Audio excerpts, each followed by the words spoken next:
Hello, and welcome to my review of the 1/18 scale diecast model of the Mitsubishi Lancer Evolution 9 Ralliart.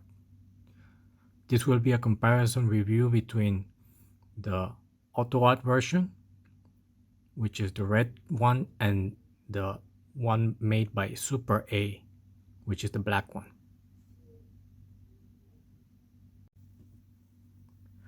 Before continuing with the review, I would just like to mention that both models are die-cast full opening models, but the Autoart version came out in 2006, while the SuperA version came out at the end of 2019.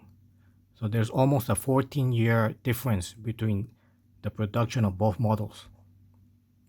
Also, the Autoart, when it first came out, was priced at around $100, while the SuperA version at the end of 2019 was around $220 to $250. Let's start by looking at the front of both models. You can see there's many similarities between them, so I will just focus on the differences.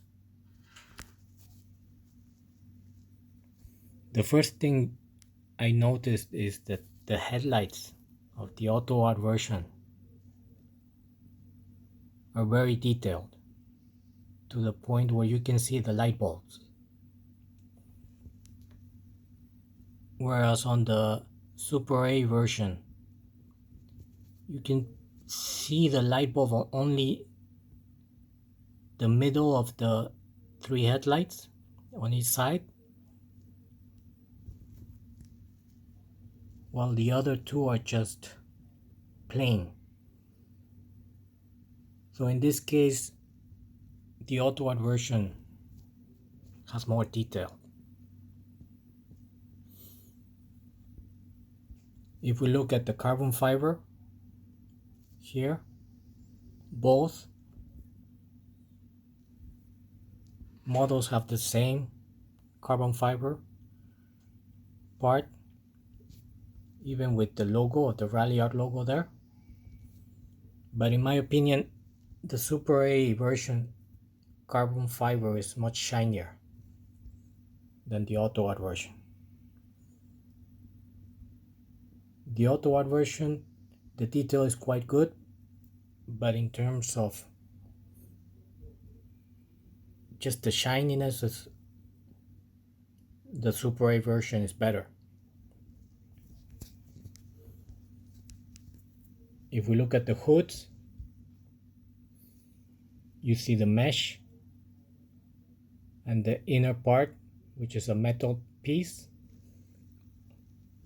on both of them.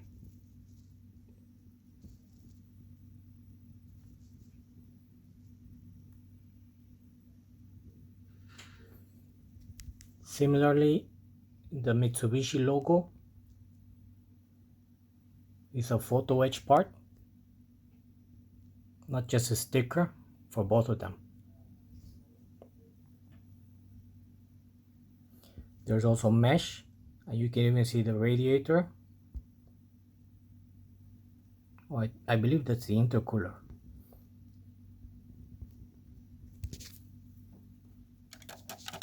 You can see that for both of them also, with the Ralliart logo in them. You can also see the mesh here, and it's also present here. So both models are quite similar, except for, again, the headlights and the detail of the carbon fiber.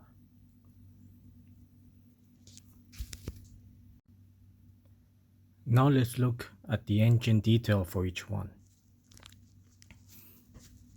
First, for the SuperA,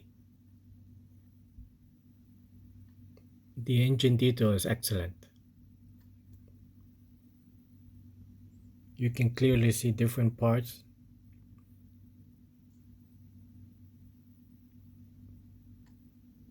Even the strut bar has the Ralliart logo there, as well as the engine.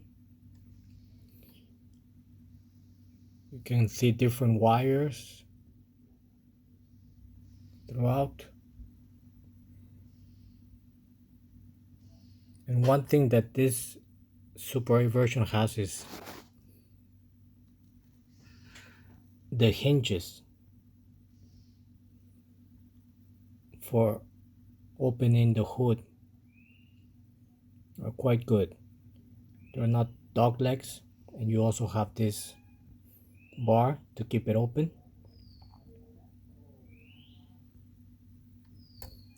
Now let's look at the Autoart version.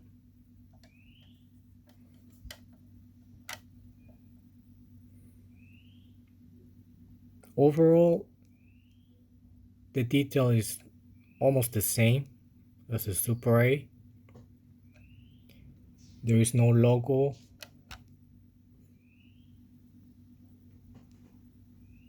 On the engine, there's just a mark that says Ralliart. The strut does have the logo.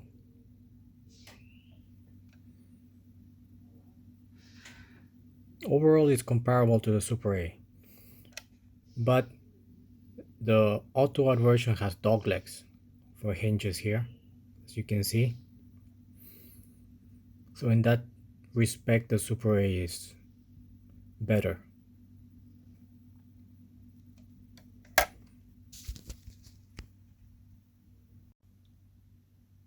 Now let's look at the sides. First, the SuperA.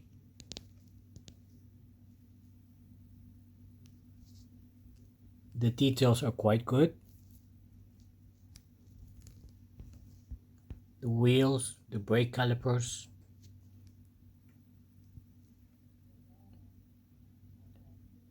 and the Ralliart design, everything is there.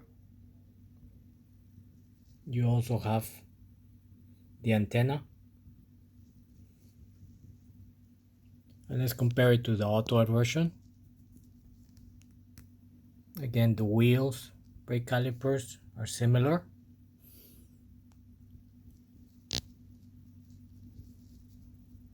Very good detail. And the antenna is present. So from the sides, I believe both of them are very similar.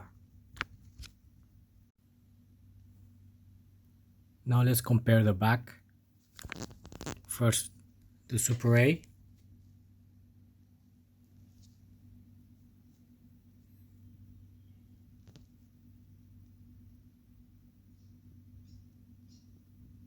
And the Autoart.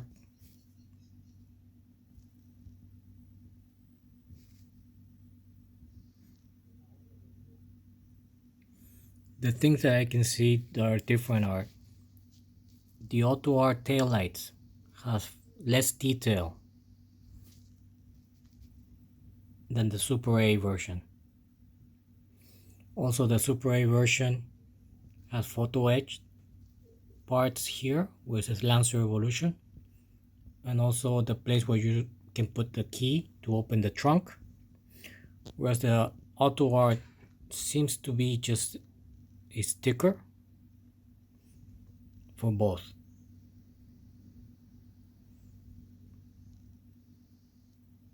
The exhaust in terms of detail are similar,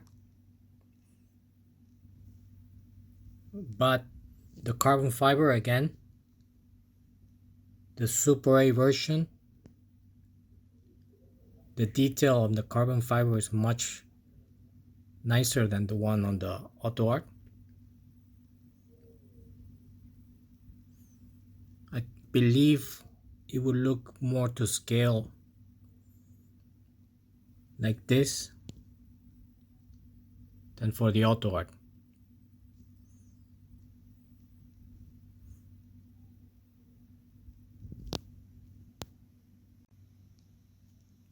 Now let's compare the interior. First, the SuperA.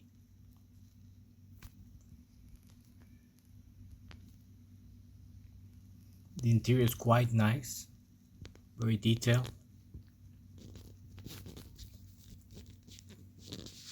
The seats also feel like they're fabric. The seat belts are made of cloth.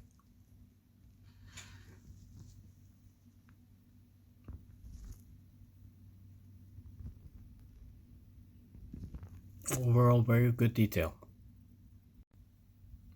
As for the back, again, good detail.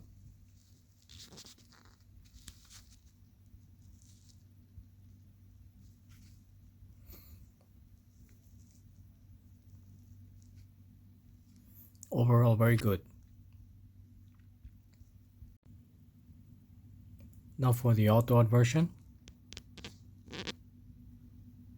The interior details are very nice.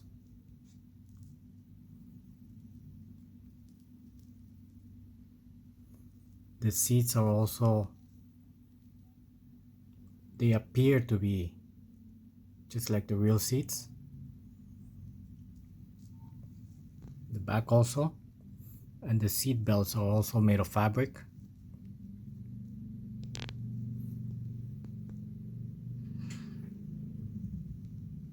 Overall, both interiors are very nice.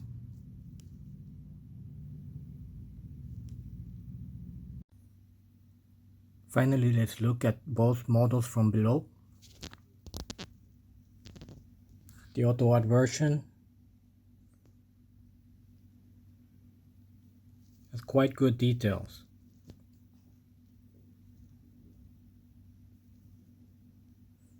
For the suspension, the lower part of the engine is very nice. And now for the SuperA version.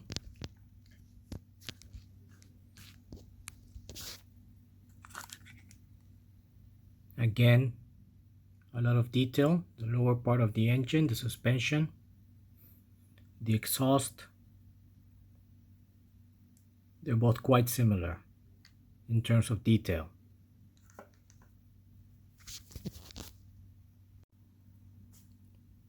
So some final thoughts. Both models are really good. They have really good detail. Both are made of die-cast, full opening. And considering that the Autoart is almost 15 years old, is an excellent model. Now, the SuperA version, although it's quite expensive at around $250, it is still cheaper than if you were to buy the Autoart one on the secondary market. And besides the headlights, I believe the SuperA made some upgrades to the version that Autoart did 15 years ago. So I do recommend the SuperA. If you can get the Autoart, or if you already have the Autoart, you don't really need to get another one. And also, the SuperA was limited, as far as I know, to 999 models in the red version and 555 in the black version. Whereas the Autoart, I believe they didn't have a limited run, but I remember when it first came out, it was sold out really fast. So I don't know how big was the production run, but right now it's a really expensive model. Thank you for watching. Please subscribe, comment, and like, and see you in the next video.